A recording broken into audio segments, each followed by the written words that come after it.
Recently, the AK community has had a bit of a meltdown. And no, it's not another rifle that PSA actually had the balls and the capital to make, even though that probably sucks. It's not another star of the screen commandeering the social media of a major manufacturer and driving it into the ground. And no, it's not another importer pretending that slapping a different stock on a rifle and calling it a collector's edition makes it exciting. Actually, considering all that we've gone through and all the cannibalistic shit that we've done as AK people, this recent drama is relatively benign. I'm talking, of course, about galils. If you were unaware, there's an ongoing debate among AK enthusiasts and competitors regarding both the heritage and legitimacy of galils in competition versus more traditional Kalashnikov variants. Just the fact that this is still going on proves that not only is the topic not put to bed, but we're actually no closer to resolving it than we were years ago, no matter what the Galil apologists claim. The opinions are strong and there's plenty of cope to go around on both sides. But let's see if we can bring a little bit more color to the conversation. Instead of going full ape tribal brain on each other, let's look at this from a competitive standpoint and see if we can get the goalposts moved in a positive direction. As a matter of fact, I'm glad I was able to see the results of AK Mario's recent poll asking the question, do galils that feed from AR mags belong in Kalash competition? The results were both surprising and at the same time not, with a near 50-50 split. Let's be clear, no matter what I say or have said, I do recognize the legitimacy of the galil as a direct descendant of the pure Kalashnikov. I don't want them gone. I just want to talk about a way forward that I see in which we can maybe rearrange some things and include everyone in a better way. Not everyone's going to agree, and I'm fully aware that I'm not including all the possible configurations and circumstances. Practical shooting rulebooks are written in layers of cheating, gaming, loopholes, and attempts to close those loopholes. This is just my opinion on a way to make things better. Do I deserve a seat at the table? Well, that's for you to decide. I'm just someone who really wanted to let out my opinion. I've only made podium at big matches twice, but I do shoot consistently and expose myself to many different types of competition and rule sets. I do think this overall discussion needs to occur, but I think it needs to go deeper than the Galil AK, Galil not AK level of thought. I actually kind of feel that half the people involved in the debate are just doing it to troll, and the other half have absolutely no self awareness that they are, in fact, being trolled. When we speak about the presence of Galils in Kalashnikov competitions, what people are specifically calling out is the most modern ACE variant in particular. This version has a NATO magwell, push button mag release, no front sight post, full length top rail, folding stock with a buffer tube profile. Also, it has left side charging, but that's kind of an attractive feature for everyone. We'll get to that later. At a glance, this seems light years away from an AKM pattern rifle, with the typical Kalashnikov features. When you get into the bones of the system, you find that the modern day Galil is in fact almost identical to the classic Kalashnikov in terms of its operation. The bolt, carrier, op system, gas system, and receiver, albeit a milled version itself, is extremely close to the overall function and dimensions of the classic rifle. In fact, the most modern Galil carrier can even ride in the receiver rails of a stamped Kalashnikov.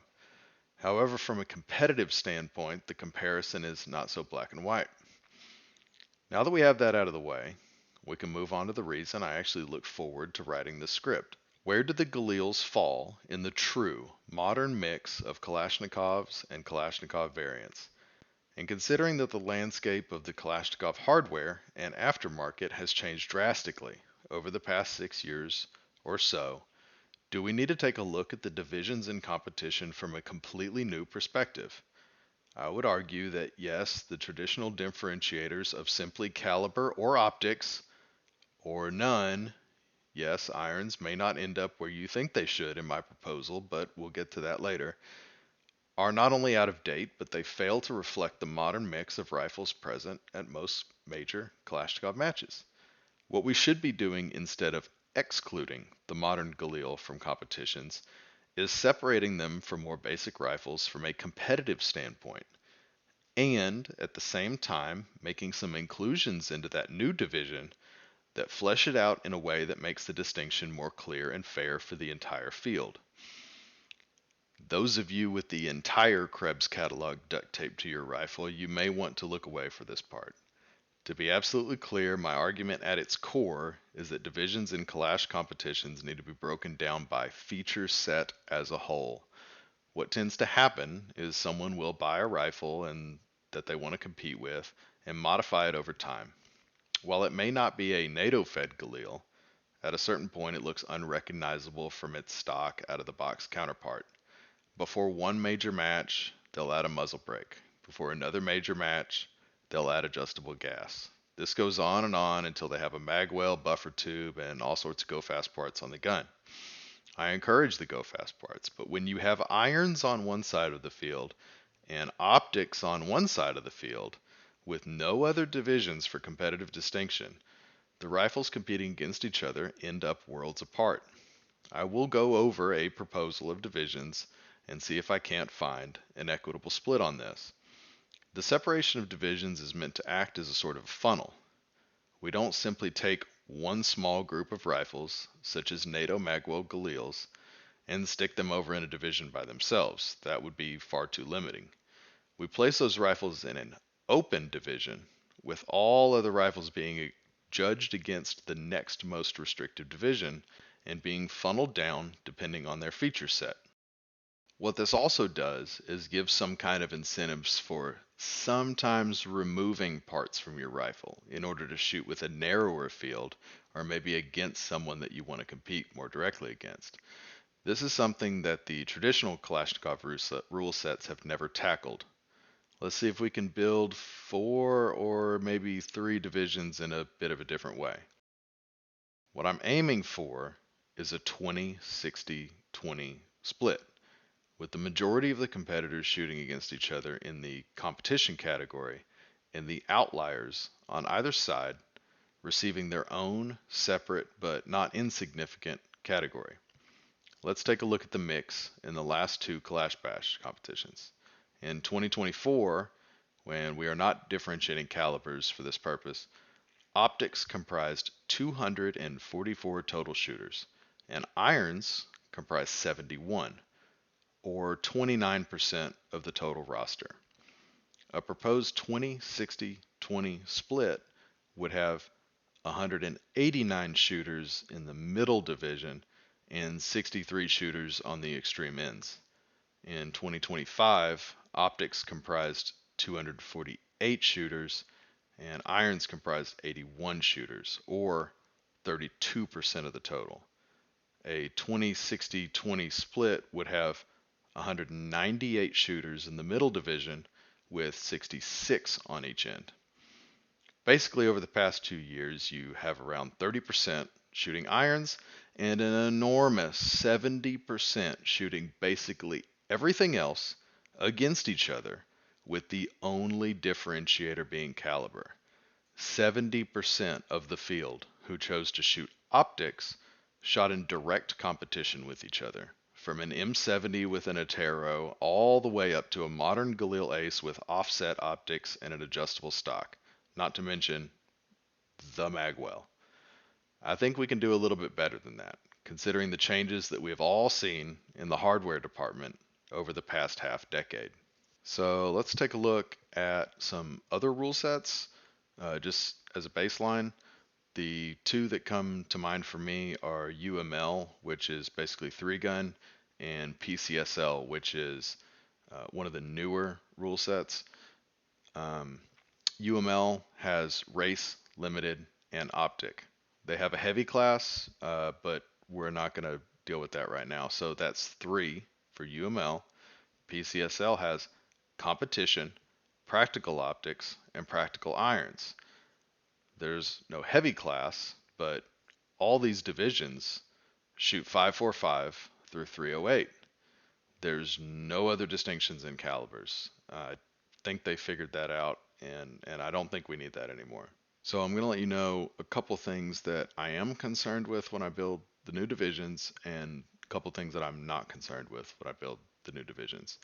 Things I am concerned with are the attachments, any permanent modifications that are made, any features that knock it into open, but we'll talk about that in a second, adjustable gas, aftermarket muzzle devices, and magazine capacity. The areas that I'm not concerned with are caliber, which is different. There have been multiple large creators who have wondered the future of 30 cal Kalash rifles at all, at least in the short term.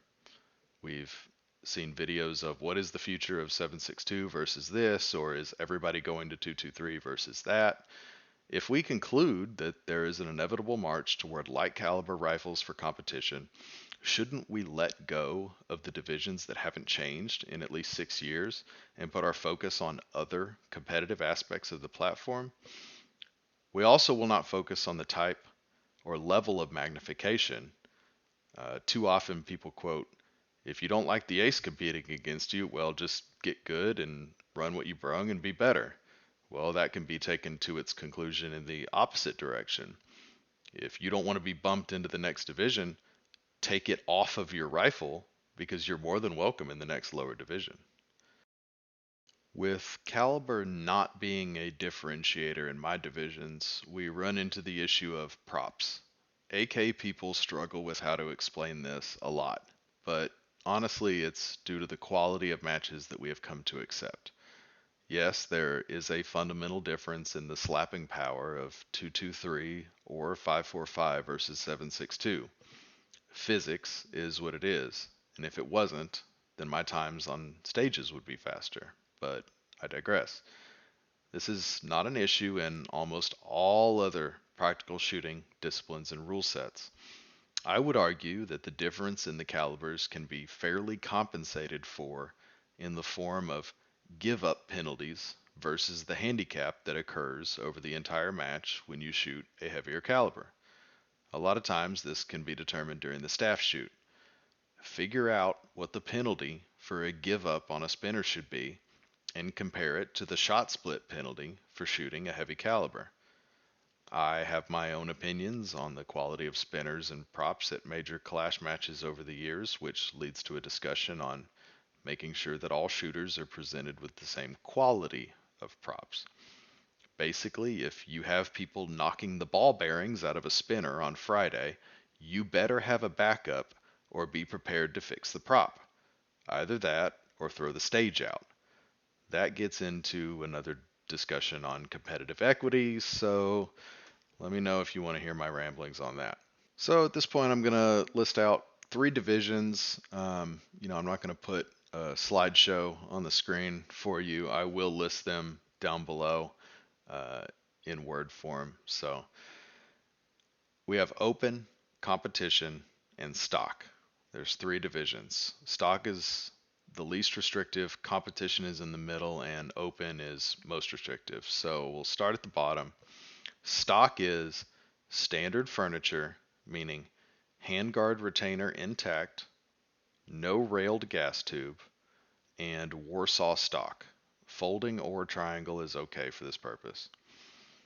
Aftermarket or RPK style peep sights are okay as long as they're still considered irons. And dongs are not allowed. Dongs move you into competition, which is the second group. So competition allows you to have an aftermarket trigger. It also allows you to have an aftermarket muzzle device, which includes brakes. This in the middle division comes directly from UML. This also allows you to have a chassis, railed top cover, Ultimac rail, dog leg, all those top rails, good to go. Um, Buffer tubes are okay, so AR stocks, good to go. Left side charging is also allowed in competition. You can also only have one optic or sighting system, excluding your backup or permanent irons. This is essentially to stop you from having two optic sighting systems, specifically offsets. In competition, you can also not have bipods or supporting devices, and this is also coming directly from UML. So in open, which is the most restrictive, you're going to have push button mag release.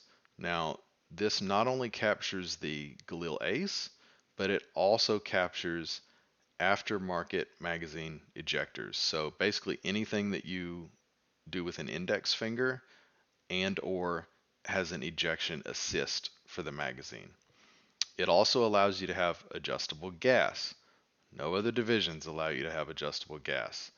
This excludes gas regulators, which are adjustable, but they're meant for normal or adverse settings.